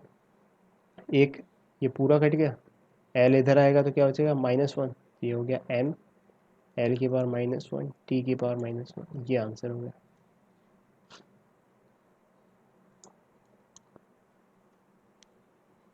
ठीक है, तो इस तरीके से हमने कोफिशिएंट ऑफ विस्कोसिटी के निकाल लिए। ये पहला सवाल हमारा। दूसरा, चार्ज के डायमेंशन निकालो। चार्ज, चार्ज का फॉर्मूला बताने की ज़रूरत नहीं है क्योंकि चार्ज का फॉर्मूला तुम्हें पता है, तो डायरेक्टली हमने सॉल्यूशन लिखना शुरू किया। क्या होता है चार्ज का फॉर्मूला, करंट के टर्म्स में पढ़ने से करंट को डिफाइन करते हैं चार्ज फ्लोन पर यूनिट टाइम। तो फिर सिंपली चार्ज को क्या लिख सकते हैं, चार्ज को लिख सकते हैं करंट इनटू टाइम। ये दोनों फंडामेंटल है, तो बस डायरेक्ट आंसर लिखना है। तो बस, तो चार्ज के dimension is equals to current के dimension that is I and time के डायमेंशन दैट इज़ टी। तो कितना हो गया ये आई टी, यही हमारा आंसर हो गया।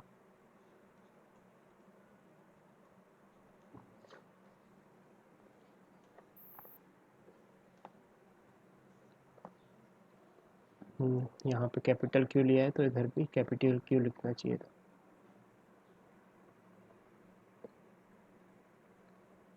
ठीक है, तीसरे सवाल पे आ जाते हैं। तीसरा सवाल दिया हुआ है पोटेंशियल डिफरेंस V। इसका भी फॉर्मूला तुम्हें पता है, कोई फॉर्मूला जो भी तुम्हें याद है वो लिखो। तो एक फॉर्मूला याद आ रहा है यहाँ पे, potential difference is defined as work done per unit charge. Work done per unit charges work upon Q. तो पोटेंशियल के डायमेंशन वही होंगे जो वर्क के डायमेंशन होंगे मल्टीप्लाइड बाय जो चार्ज के डायमेंशन होंगे। तो चार्ज के तो अभी निकाले आई टी, वर्क के क्या होते हैं, वर्क होता है फोर्स इनटू डिस्प्लेसमेंट। फोर्स के निकाल, फोर्स के पता है, रटा गए तो फोर्स के होते हैं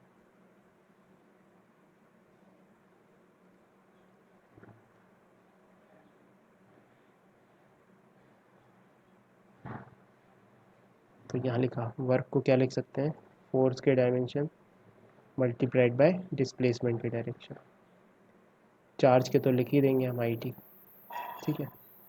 फोर्स के पता है अपन को, फोर्स का पता है मास केजी मीटर पर सेकंड स्क्वायर। तो that is MLT -2।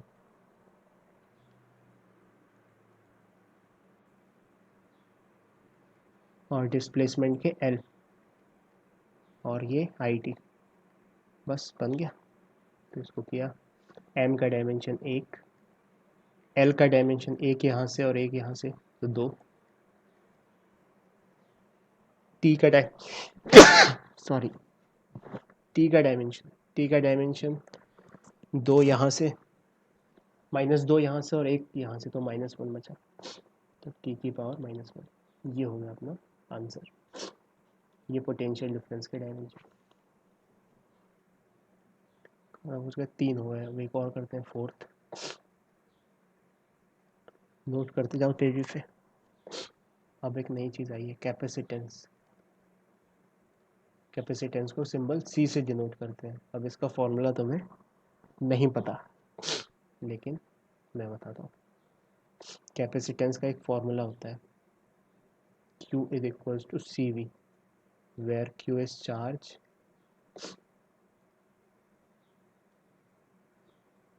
C is capacitance and V is potential difference। बहुत इंपॉर्टेंट फार्मूला है ये, जो कि पूरा इस पे एक चैप्टर बेस्ड है 12th क्लास में। तो सॉल्व करते हैं इसको। किसके निकालने, सी के निकालने। तो चार्ज के तो पता है अपन को, IT, ठीक है। सी के निकालना, सी को एज इट इज लिखे रहने दो। पोटेंशियल डिफरेंस के अभी ऊपर निकाले, लिख दो यहाँ पे ML2T-1, ठीक है। तो पोटेंशियल डिफरेंस के निकाले यहाँ पे।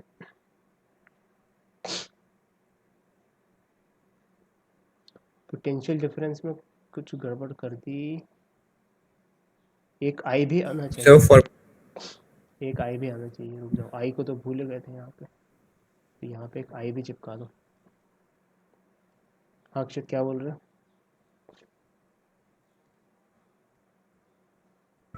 नहीं सर, जो वही बोल रहा था, मैं बोलना चाह रहा था लेकिन। ठीक है, ठीक है। तो यहाँ पे आई भी आएगा एक, ठीक है भाई। आई एक बार चेक कर लें। अरे कुछ गड़बड़ कर दी यहाँ। क्यू जो है, क्यू ऊपर फोकस करो। क्यू जो है वो अपॉन में आना था, ऐसा डिवाइडेड बाय। तो आई की पावर -1 आनी थी यहाँ पे, और टी की पावर -1 आनी थी। तो आई की पावर -1, टी की पावर -1। तो थोड़ा सा गलत कर लिख दिया है, इसको सही करना पड़ेगा। तो फिर से लिख देते हैं। तो m की पावर तो भाई m, l की पावर 1 यहाँ से और 1 यहाँ से, तो 2। t की पावर -2 यहाँ से और -1 यहाँ से, तो t की पावर ऑफ -3। और बचा क्या, आई की पावर -1, ये आएगा यहाँ पे। तो अब जो लिखेंगे हम यहाँ पे नेक्स्ट क्वेश्चन में, हमें v चिपकाना है यहाँ पे। तो v चिपकाया तो क्या किया, m की पावर 1, l की पावर -2, t की पावर -3, i की पावर -1, ठीक है। तो c को एक तरफ लेके रहने दिया, बाकी सारी चीज़ों को एक तरफ लेके आए। ये इस तरफ जाएगा तो -1 बन जाएगा, तो m की पावर -1। l उस तरफ जाएगा तो -2 पावर है, तो पावर 2 बन जाएगा, तो l की पावर 2। t उस तरफ जाएगा तो पावर +3 बन जाएगा, और एक पावर ऑलरेडी है, तो t की पावर 4। i उस तरफ जाएगा, -1 है, तो i की पावर 2 बन जाएगा, i की पावर +1 बन जाएगा, और एक पावर ऑलरेडी है, तो i की पावर 2। तो ये हो गया कैपेसिटेंस के डायमेंशंस। यही आंसर आएगा, ठीक है।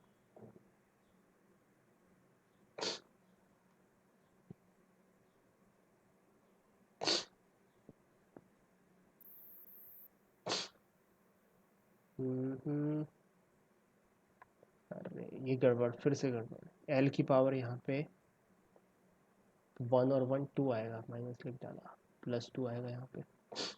तो यहाँ पे +2 आएगा, तो उस तरफ जाने की वजह से ये माइनस हो जाएगा, बस इतना डिफरेंस।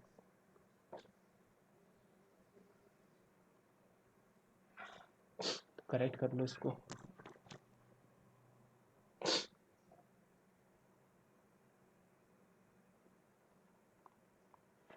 अब फिफ्थ पे पहुँचते हैं। Fifth, resistance. रेजिस्टेंस का कोई फार्मूला मैं बताऊंगा नहीं, तुम्हें ऑलरेडी पता है, और वो एक ही फार्मूला है जो दिमाग में उछलते उछलते याद आ रहा है, that is V equals to IR। Sir यानी कि हाँ सर स्क्रॉल अप कर लीजिए ना थोड़ा सा। हाँ, इसको रोल अप कर दो, नोट कर लो इसको अच्छे से।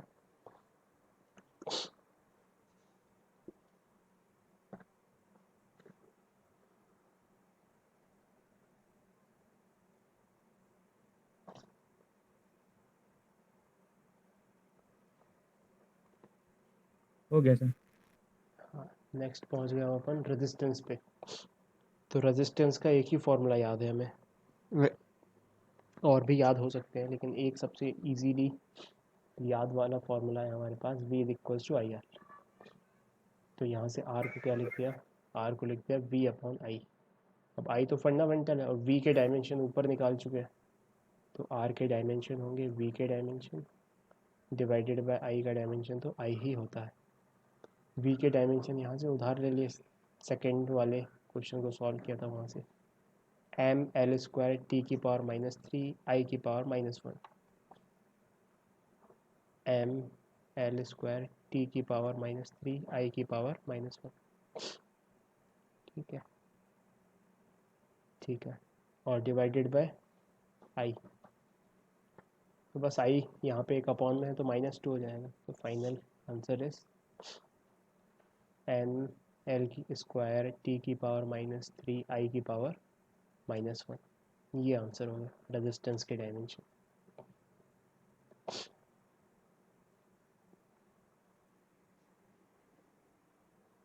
नोट कर लो।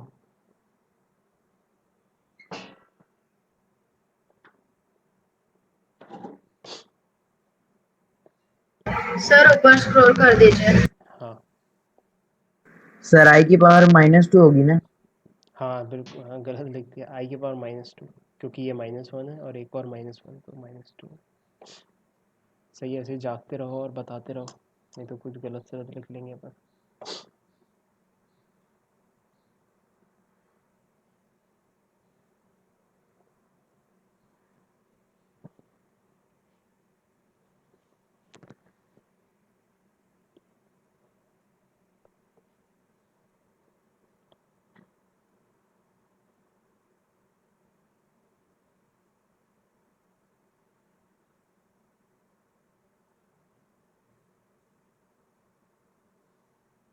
ठीक है, आगे बढ़े नेक्स्ट क्वेश्चन पे।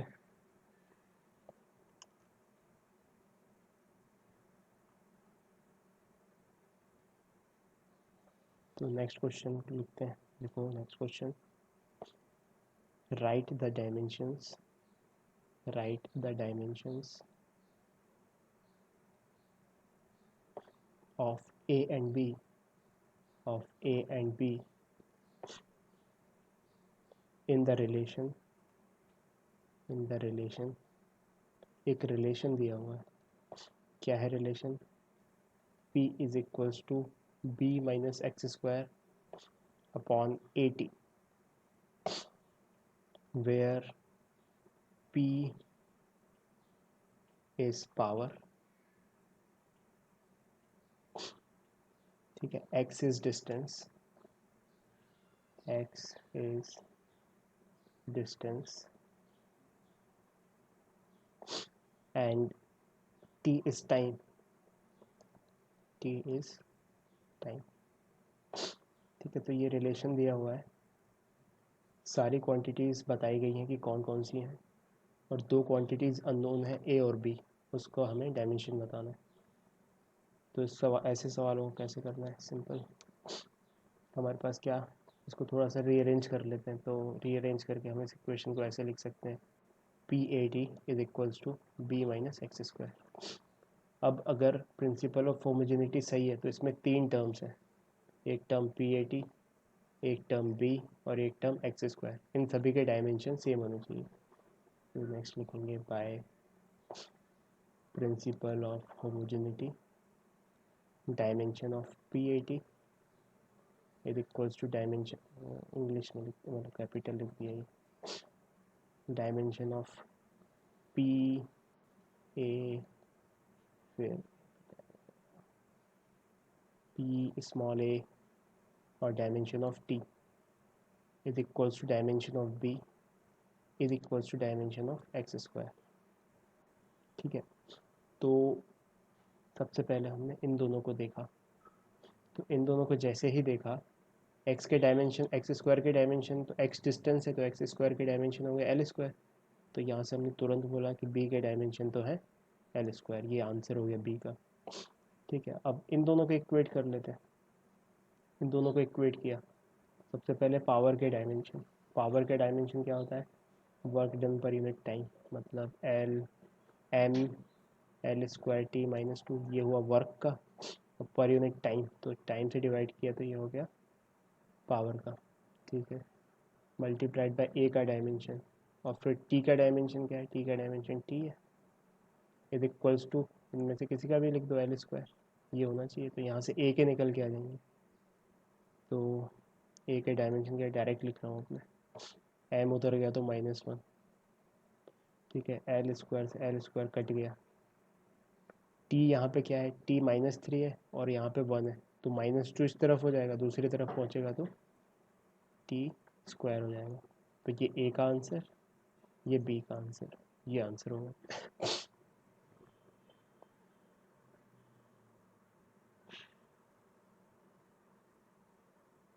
ठीक है, सही है, समझ में आया किस टाइप से करना है ऐसे क्वेश्चंस को अप्रोच।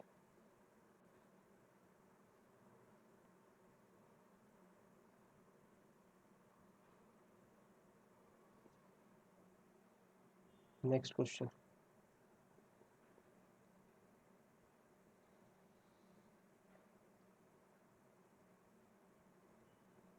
ऐसे लिखा हुआ है, the centripetal force, the centripetal force. I hope कि तुमने सेंट्रीपिटल फोर्स के बारे में सुना होगा, और नहीं भी सुना है अगर, तो इस सवाल में केवल सेंट्रीपिटल फोर्स में डायमेंशन उसके फोर्स के बराबर होंगे, है ना। तो अगर सुना है तो बहुत बढ़िया, नहीं सुना है तो और भी बढ़िया। तो centripetal force F acting on a particle, acting on a particle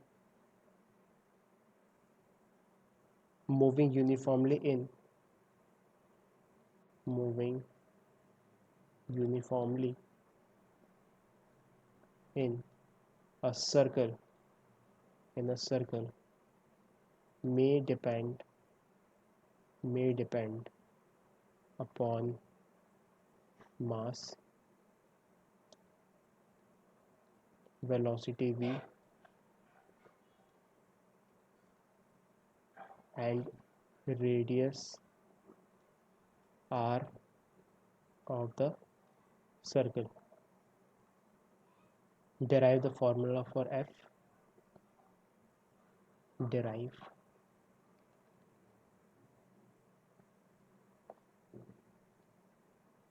the formula for F using the method of dimension, using the method of dimensions. ठीक है, तो शुरू हो जाते हैं। क्या बोल रहा है वो?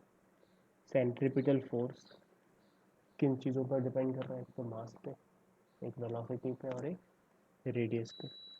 तो सबसे पहले हम वही तरीका, फोर्स को डायरेक्टली प्रोपोर्शनल मान लेते हैं मास की पावर a, वेलोसिटी की पावर b और रेडियस की पावर c के।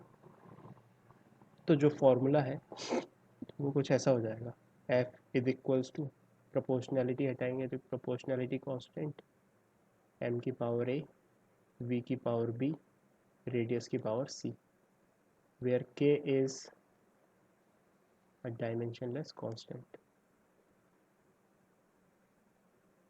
जिसकी वैल्यू हम डायमेंशन एनालिसिस से नहीं निकाल सकते। ठीक है, ठीक है, चलो तो शुरू हो जाते हैं। प्रिंसिपल ऑफ होमोजेनिटी से, by principle of homogeneity, force के डायमेंशन लेफ्ट हैंड साइड जो लिखा हुआ है शुड बी इक्वल टू इन सभी के डायमेंशन। के का डायमेंशन तो 1 है, तो कोई दिक्कत ही नहीं है। अभी तो ऐसे ही लिख देते हैं, चलो एम का डायमेंशन ए, वेलोसिटी का डायमेंशन की पावर बी, और रेडियस के डायमेंशन की पावर सी। अब वन बाय वन इनको डिकोड करके लिख लेते हैं नीचे।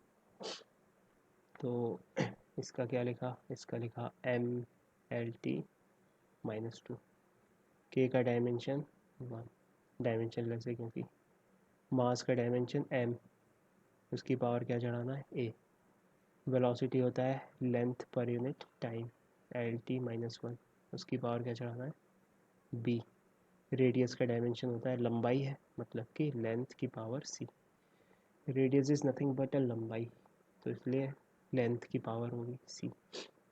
अब लेफ्ट हैंड साइड तो एज इट इज़ लिखा रहने दो, mlt -2, right hand side compare कर दो सारी चीज़ों को, m अकेला है तो उसकी पावर a है केवल, m की पावर a, l यहाँ से आएगा इसकी पावर b, और एक c भी आएगा तो b + c, तो l की पावर हो गई b + c, t -1 है और कुछ नहीं है, तो t की पावर -b, ये होगा। अब कंपेयर करा बैठ के, कंपेयरिंग, इसमें m की पावर क्या है 1 और यहाँ पे क्या है a, ठीक है।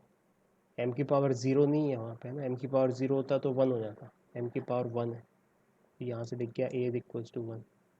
फिर b + c, b + c is 1, तो b + c इज़ 1।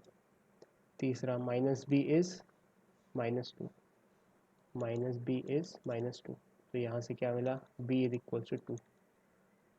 तो अगर b अपना 2 है तो c क्या होना चाहिए, c होना चाहिए -1, ठीक है। तो हमारे पास हमने जो जो वेरिएबल माने थे उनकी वैल्यू आ गई। एक्सप्रेशन क्या था, एक्सप्रेशन था फोर्स = k, m की पावर a, वेलोसिटी की पावर b, और रेडियस की पावर c।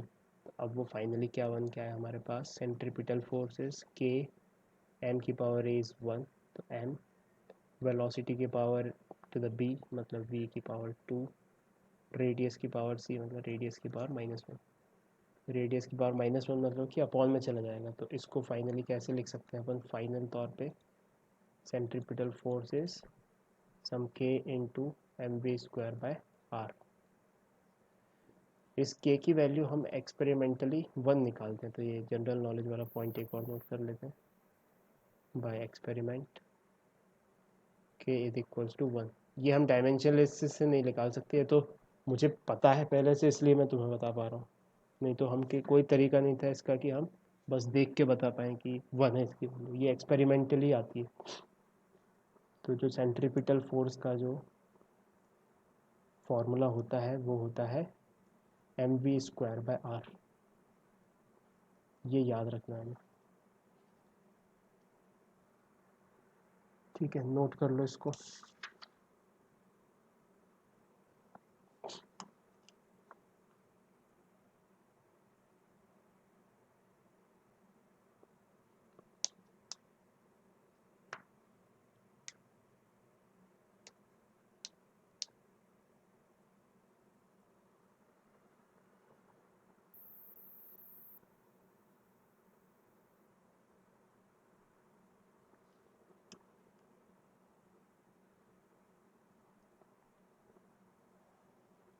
नेक्स्ट क्वेश्चन पे मूव करते हैं,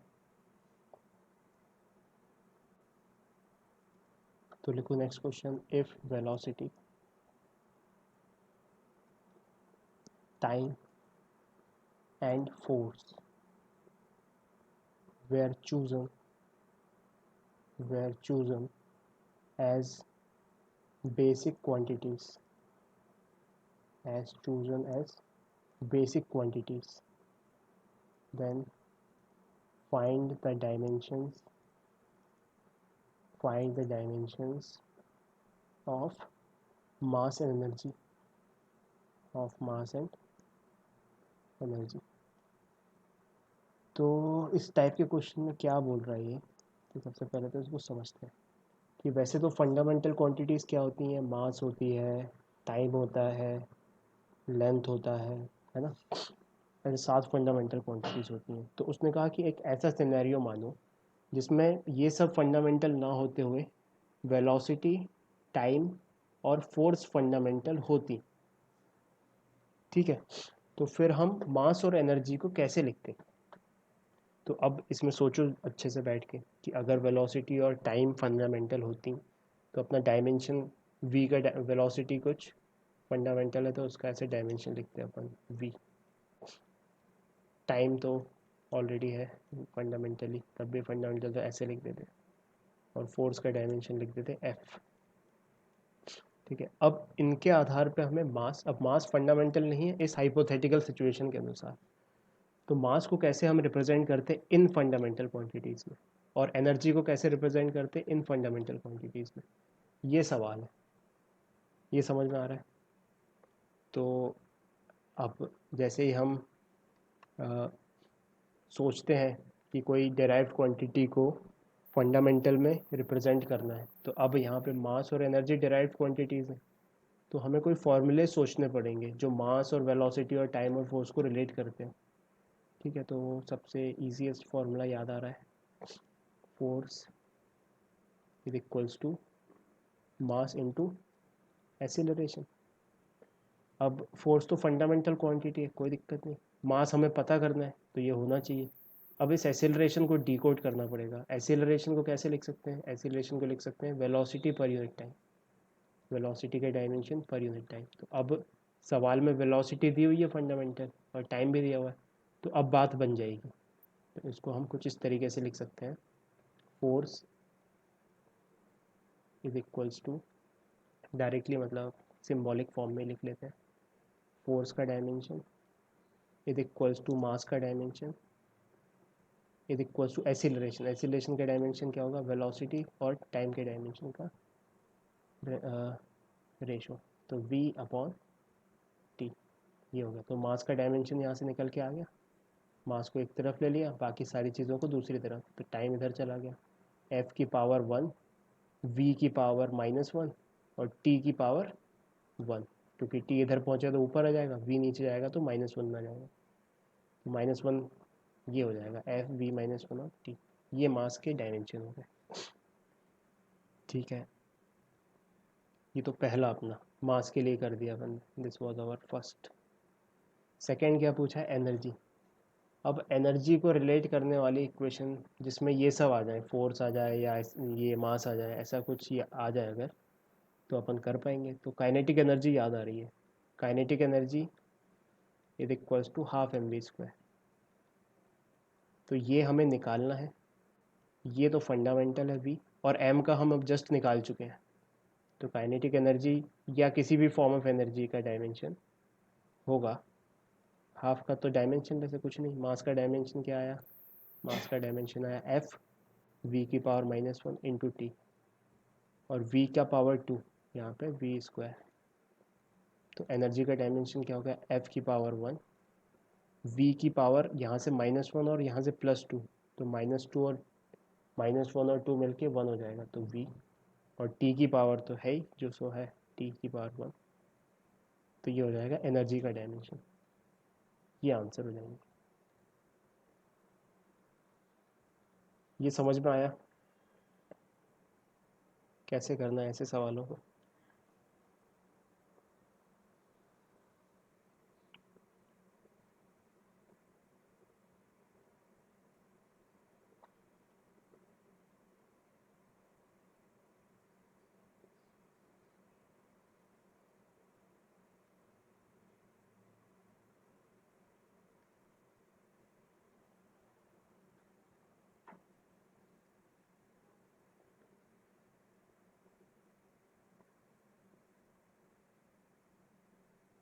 ठीक है, नेक्स्ट क्वेश्चन पे पहुंचते हैं।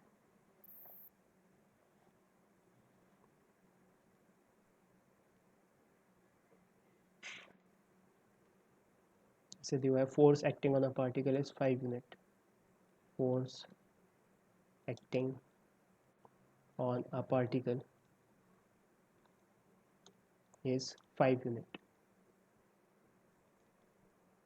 ठीक है, if units of length and time are doubled if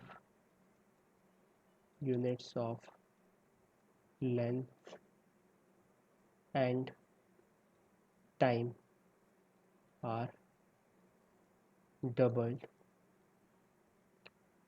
and unit of mass is halved,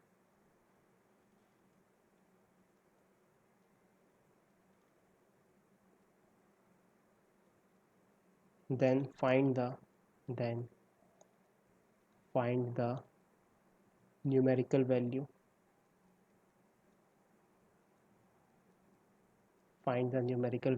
of force in the new system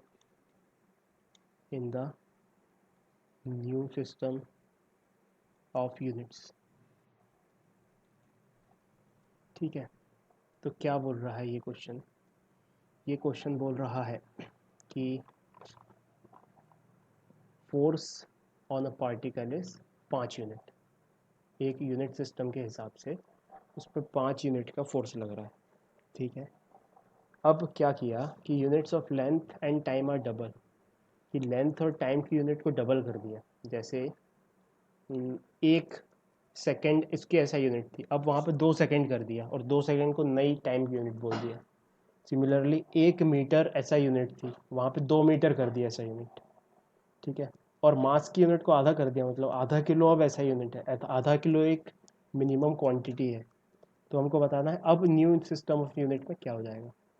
तो ये बहुत सिंपल है, इसको देखो किस तरीके से अप्रोच करना है। सबसे पहले तो डायमेंशन लिखो फोर्स के डायमेंशन क्या होते हैं? फोर्स के डायमेंशन होते हैं mL/t-1। This is according to existing unit. तो वो कितना मैग्नीट्यूड दे रहा है? वो 5 मैग्नीट्यूड दे रहा है। तो ऐसे लिख दिया, force is equals to 5 M L force mL/t-2 होता है, सॉरी नॉट -1 -2। ठीक है, अब न्यू सिस्टम के हिसाब से, नए सिस्टम के हिसाब से m/2 हो गया क्योंकि मास इज हाफ्ड। तो यहाँ पे हम क्या लिखेंगे? न्यू सिस्टम के हिसाब से 5 को 5 लिखा रहने दो। m की जगह क्या कर दो? न्यू सिस्टम को स्मॉल m बोल देते हैं, नहीं रहने दो, कैपिटल m ही बोल देते हैं, लेकिन आधा हो गया वो m/2।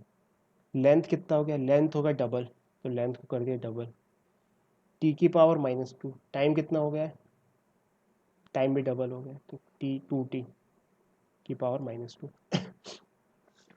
ठीक है, तो ये 5 m/2 में से 1/2 ले लो बाहर, 2 में से 2 ले लो बाहर, और यहाँ पे 2⁻² ले लो बाहर, यानी कि 1/2²। और बाकी जो बचा नई यूनिट के हिसाब से mL/t-2।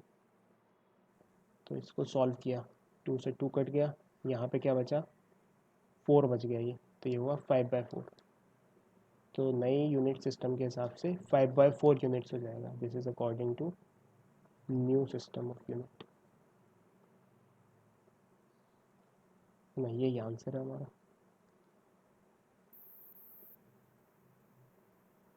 नोट कर लो अच्छे से।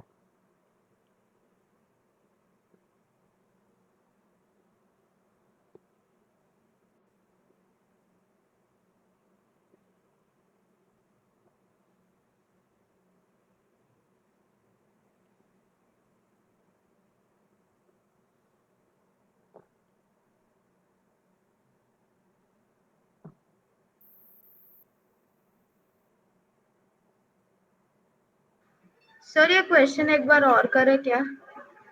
हाँ, एक बार और, मतलब तुम बताओ करें क्या, मतलब तुम बताओ, क्या नहीं समझ में आया तो फिर से रिपीट करता हूँ। देखो यहाँ पे क्या बोला इसने, 5 यूनिट है नए सिस्टम के हिसाब से। ठीक है, मतलब पुराने सिस्टम के हिसाब से। तो अब नया सिस्टम डेवलप किया जिसमें लेंथ के डायमेंशन हो गया है डबल, लेंथ की यूनिट डबल हो गई है।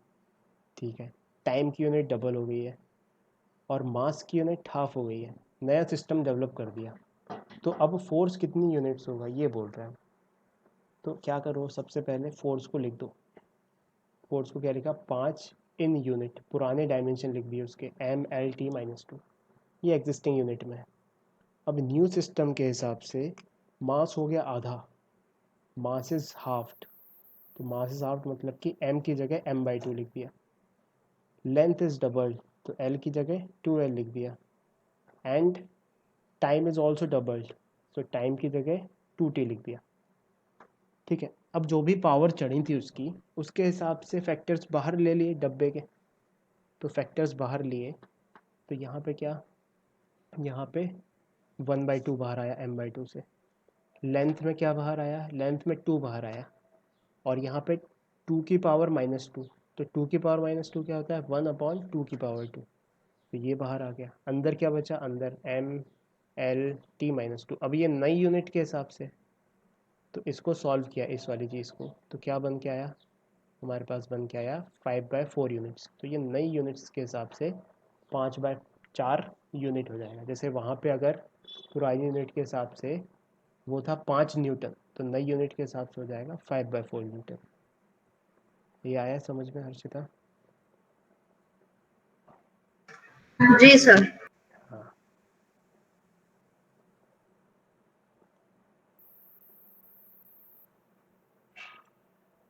अब एक नया कॉन्सेप्ट समझते हैं, एक नोट करके लिखो कि अगर कोई क्वांटिटीज़,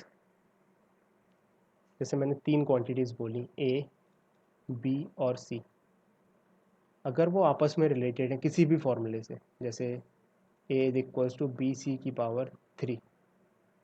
ठीक है, तो हम ABC को फंडामेंटल क्वांटिटीज़ नहीं ले सकते, है ना। तो ABC can not B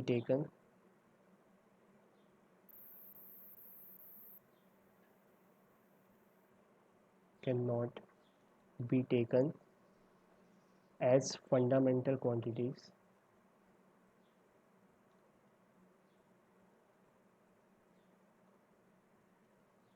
if they are related, they all are related, मतलब सारे के सारे एक ही फॉर्मूले से रिलेट हो जाए।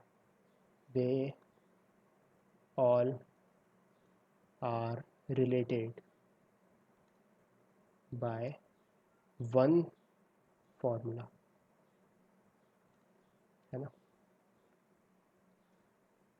तो अगर क्वांटिटीज़ सारी की सारी एक ही फॉर्मूले से रिलेट हो जाए तो फिर वो फंडामेंटल क्वांटिटीज़ नहीं हो सकती। जैसे एक क्वेश्चन करते हैं अपन, तो ऐसा क्वेश्चन है, यस और नो बताना है इसमें कि कैन प्रेशर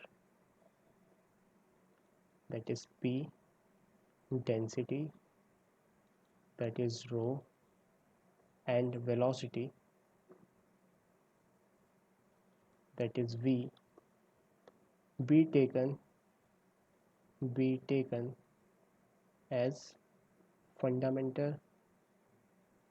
फंडामेंटल क्वांटिटीज़। ठीक है, क्या इनको फंडामेंटल क्वांटिटीज़ लिया जा सकता है। तो हमने सोचा कोई ऐसा फॉर्मूला सोचने की कोशिश करते हैं कि ये आपस में रिलेट हो जाए।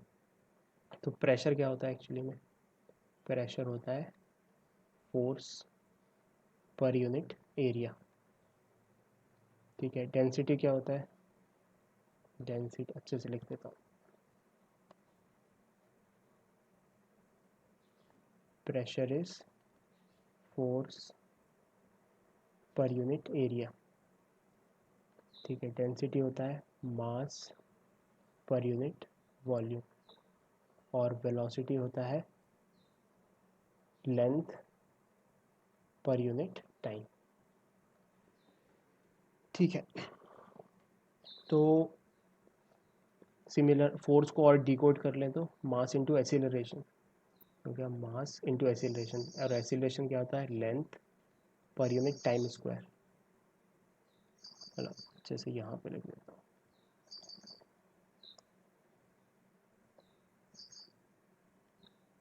फोर्स को थोड़ा सा और डिकोड किया जा सकता है। This pressure can be written as force की जगह लिख दिया मास इंटू एक्सीलरेशन, और एक्सीलरेशन की जगह लिख दिया लेंथ पर यूनिट टाइम स्क्वायर। ठीक है, और एरिया, एरिया को क्या लिख दिया, लेंथ का स्क्वायर। सिमिलरली यहाँ पे इसको क्या लिख दिया, रो को लिख दिया m/लेंथ क्यूब, और यहाँ पे वेलोसिटी तो l/r ठीक, अब इनके डायमेंशंस अच्छे से देखते हैं अपन। प्रेशर के डायमेंशन क्या है? प्रेशर के डायमेंशन है एम एल की पावर -1 नीचे आएगा ना, एल नीचे आएगा मतलब एल की पावर -1, और टाइम भी नीचे आ रहा है 2 में, तो एम एल -1 टी -2। रो के डायमेंशन क्या है? रो के डायमेंशन है एम एल -3, और सिमिलरली वी के डायमेंशन हो गए एल टी -1। अब इन 3 चीज़ों को क्या हम किसी तरीके से रिलेट कर सकते हैं? तो हमने सोचा कि हाँ भाई चलो सोचते हैं रिलेट करने का।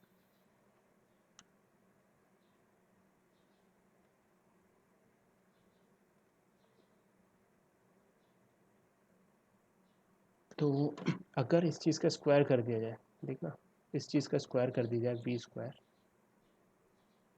तो ये क्या बनेगा? L square T -2। और इसका मल्टीप्लाई कर दिया जाए किसमें? एम एल -3, मतलब कि रो इंटू वी स्क्वायर किया जाए, तो क्या बन के आएगा हमारे पास? हमारे पास रो देखना, रो आएगा एम एल -3, वी स्क्वायर आएगा एल स्क्वायर टी -2, यानी कि एम एल की पावर -3 और +2 इज़ -1, और टी की पावर -2, जो कि क्या बन के आ रहा है? प्रेशर के डायमेंशन। इसका मतलब हम इन तीनों को डायमेंशनली ऐसे रिलेट कर सकते हैं, P is equals to rho V square. अच्छा, अब ये रिलेट हो गए, तो अब ये फंडामेंटल क्वांटिटीज़ नहीं हो सकते। तो since they are related by formula, these three cannot be taken as fundamental quantities.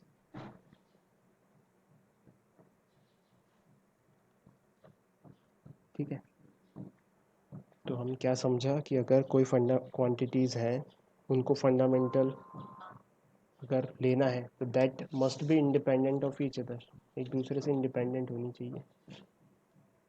Dependent हो गई तो फिर नहीं ले सकते।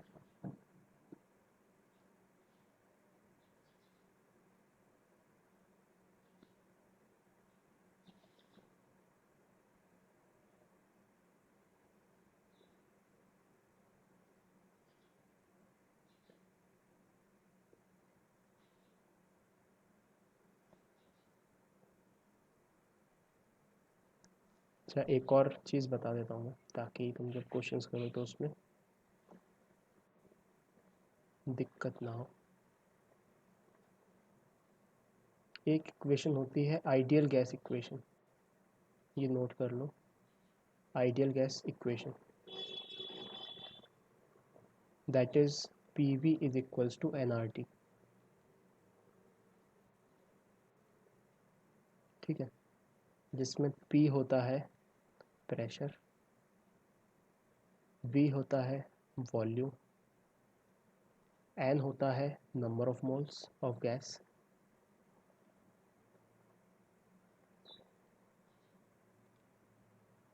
T होता है कि वो गैस किस टेम्परेचर पर रखी हुई है, और ये टेम्परेचर एब्सोल्यूट टेम्परेचर होता है, एब्सोल्यूट टेम्परेचर, और इन केल्विन, केल्विन में लेते हैं। और ये जो R होता है, ये होता है यूनिवर्सल गैस कांस्टेंट। ठीक है,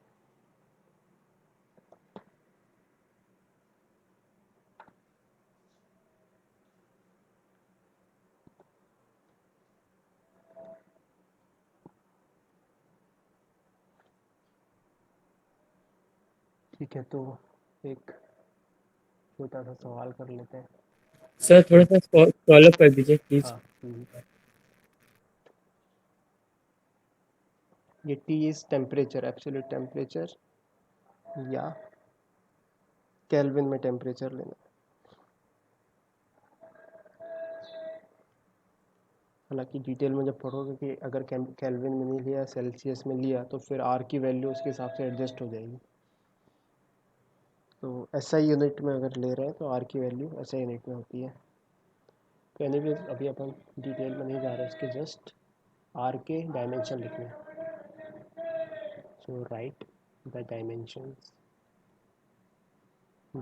of universal gas constant, universal gas constant that is R. ठीक है, तो कैसे लिखें इसके लिखेंगे इस फॉर्मूले का यूज़ करके। आइडियल कैसे इक्वेशन क्या बोलती है, P V is equals to N R T. Pressure is force per unit area, तो डायरेक्ट अब लिख रहा हूँ तेज़ी से। Pressure is force per unit area, तो फोर्स लिखा M L T minus two, this is force per unit area यानी कि L square into volume, volume is L cube. ये हो गया लेफ्ट हैंड साइड। ठीक है, एन का डायमेंशन क्या होता है, एन का डायमेंशन होता है मोल। ठीक है, आर का डायमेंशन क्या होता है वो तो निकालना है, और टी का डायमेंशन टी ही होता है। ठीक है, तो आर के डायमेंशन फाइनली क्या आ जाएंगे हमारे पास, आर के डायमेंशन हो जाएंगे एम की वैल्यू, तो एम है अकेला कोई दिक्कत नहीं, एल यहाँ से 1, यहाँ से -2, तो 1 - 2 इज़ -1, तो एल की पावर -1। अच्छा 3 भी है तो +3 भी हो जाएगा, तो ये हो जाएगा 2 एल स्क्वायर फाइनली। अब टेम्परेचर बचा, टेम्परेचर यहाँ से क्या है -2, और एक यहाँ पे आएगा +1 इस तरफ आके -1, तो इट विल बी -3, और फिर मोल इस तरफ आएगा तो -1 हो जाएगा, तो ये हो गया per mole. So this is the dimension of universal gas constant.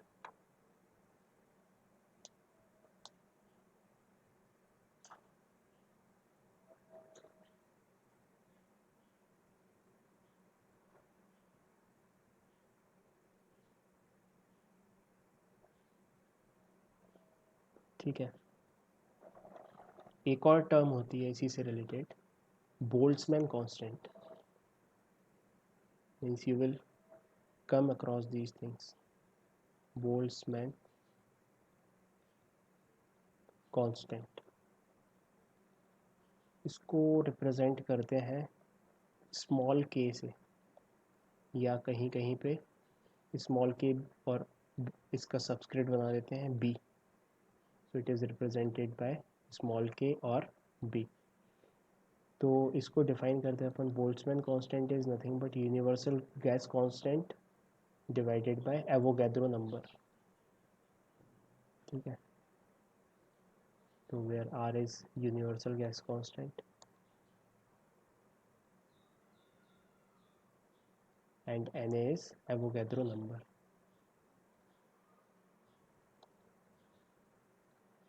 K is what? Boltzmann constant.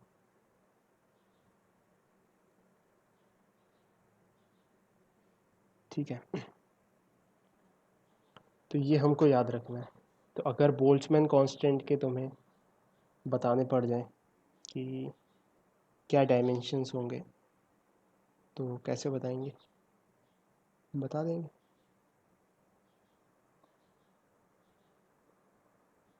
इस तरीके से।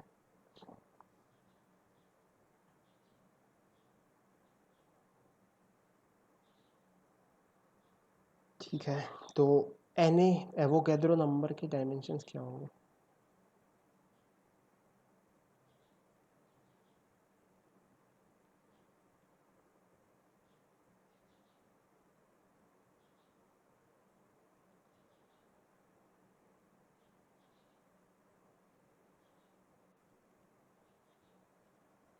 एवोगैड्रो नंबर का नाम तो तुमने सुना होगा, क्या होता है एवोगैड्रो नंबर,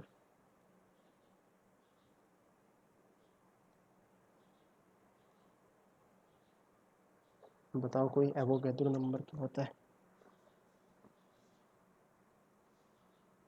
6.023 into 10⁻23। तो हम एक्चुअली मोल के अंदर कितनी क्वांटिटीज़ हैं, 1 मोल कंप्राइज ऑफ 6.022 इंटू 10⁻23 पार्टिकल्स, या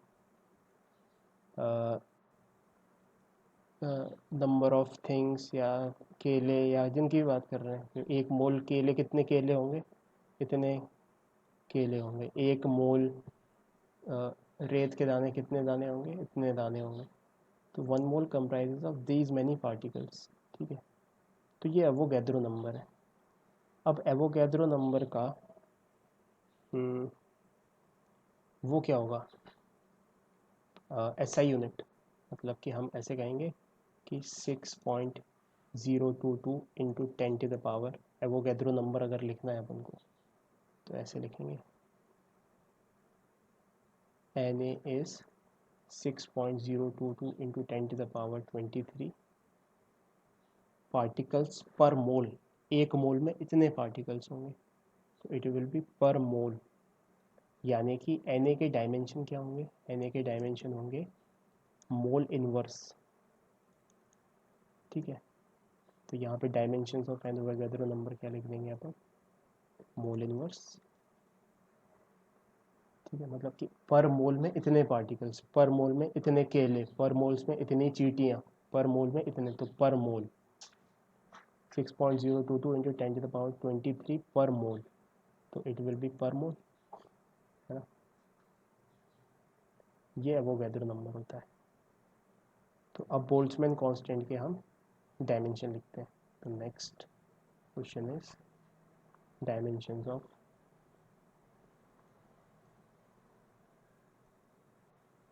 के, बोल्ट्जमैन कांस्टेंट।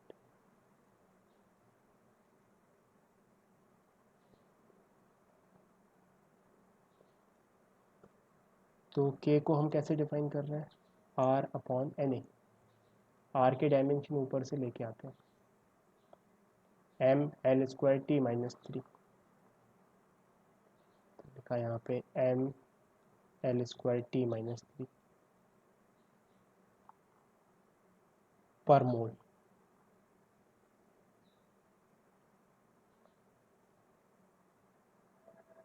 पर मोल डिवाइडेड बाय Na के डायमेंशन, Na के डायमेंशन इज पर मोल, तो पर मोल से पर मोल कट गया, बचा क्या, के डायमेंशन बच गए, के डायमेंशन हो जाएंगे ml²t-3। ये हो गया बोल्ट्जमैन कांस्टेंट के डायमेंशन।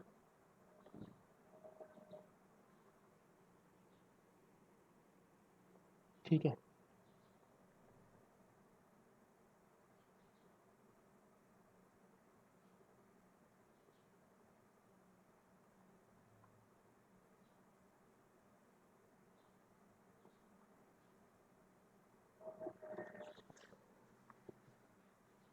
ठीक है, तो इतना ही करते हैं आज।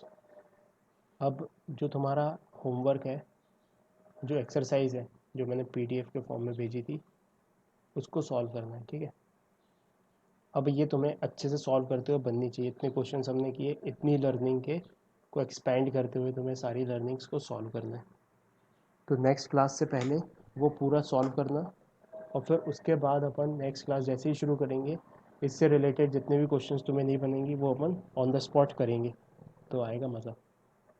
ठीक है, चलो बाय बाय एवरीवन।